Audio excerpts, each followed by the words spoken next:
ఏదైనా ప్రాక్టీస్ చేస్తూ ఉంటేనే వస్తుంది. మా పాప లంగాలు, జాకెట్లు, లాంగ్ ఫ్రాక్స్ ఇలాంటివన్నీ స్టిచ్ చేసి పాపకు వేసుకొని ముద్దు ముద్దుగా చూసుకోవాలని అనుకుంటూ ఉండేదాన్ని. ఆ ఆశతో కొన్ని కొన్ని స్టిచ్ చేశాను. పాపకు వేశానండి. నాకేంటంటే హ్యాండ్స్ పెట్టకూడదు అనే కాన్సెప్ట్ అనమాట. చిన్ని చిన్ని పిల్లలకు హ్యాండ్స్ పెడితే అంత బాగోదని నా ఒపీనియను. ముద్దు ముద్దుగా ఉండరనమాట. ఏదో ఫుల్లుగా కట్టేసినట్టుగా ఉంటుంది. వాళ్ళు ఈ వయసులో కాకుంటే ఏ వయసులో వేసుకుంటారని నా అభిప్రాయం.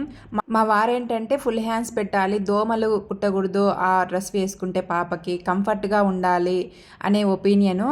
నాకైతే అసలు ఇష్టం ఉండదు అట్లా ఫుల్ హ్యాండ్స్ పెట్టడం అంటే.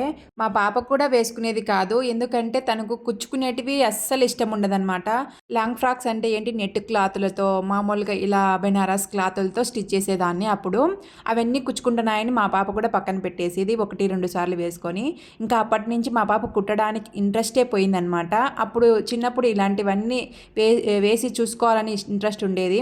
వేసుకోకుండా పక్కన పెట్టేసేది కాబట్టి అసలు కుట్టేదాన్నే కాదు. ఇప్పుడు మా చెల్లెలు కూతుర్లకైతే ఇలాంటివన్నీ స్టిచ్ చేస్తూ ఉన్నాను. వాళ్ళు ఏమే కానీ అనరండి. బాగుంది, బాగా వేసుకోవాలి అనే ఇంట్రెస్ట్‌తో వేసుకుంటూ ఉంటారు. నాకు అలాంటి వాళ్ళను చూస్తే చాలా భలే ముచ్చటేస్తది. ఇంకా బాగా కుట్టాలి వాళ్ళకి అనిపిస్తూ ఉంటుంది. అందుకోసమే మా చెల్లెలు కూతుర్లకైతే ఇలాంటివన్నీ స్టిచ్ చేసి ఇస్తూ ఉంటాననమాట. ఇప్పుడు ఒక వీడియోలో లంగా కుట్టాను పాపకి అని చెప్పాను కదా! ఆ లంగా మీదకి జాకెట్ అయితే స్టిచ్ చేశానండి. చిన్నగా ఎంత ముద్దుగా ఉందో, ఎంత నీట్‌గా వచ్చిందో మీరే చెప్పాలి. చాలా బాగా వచ్చింది. హ్యాండ్స్ అయితే ఇలా కుచ్చు పెట్టి పెట్టాననమాట.